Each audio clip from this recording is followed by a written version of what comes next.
Катя Христова е пчелар от 33 години и отглежда 150 кошера.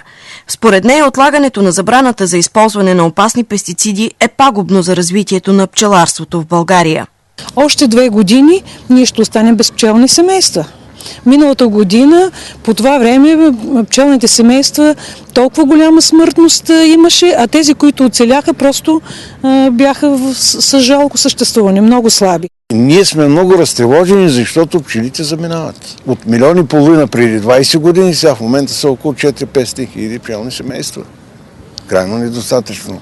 Пчеларите настояват зърнопроизводителите да използват само 2 от 15-те разрешени за пръскане препарати, тъй като са по-малко вредни за медоносните насекоми. Обработката на засетите площи според тях трябва да става сутрин рано и вечер късно с наземна техника.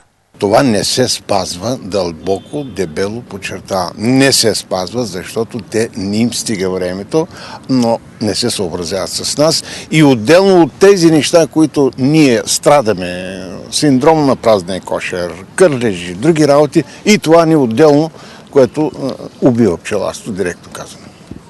За да защитят позицията си, пчеларите са решени да излязат на протест. Това, че използват неоникотинови пестициди, ще подпомогне тяхната продукция, но след време, когато няма пчели, когато то ще е ненужно. Те ще са вече, може би, ГМО продукти.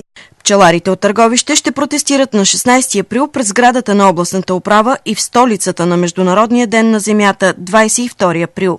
През изтеклата година от 28 713 пчелни семейства в област Търговище са добити 437 тона висококачествен мед.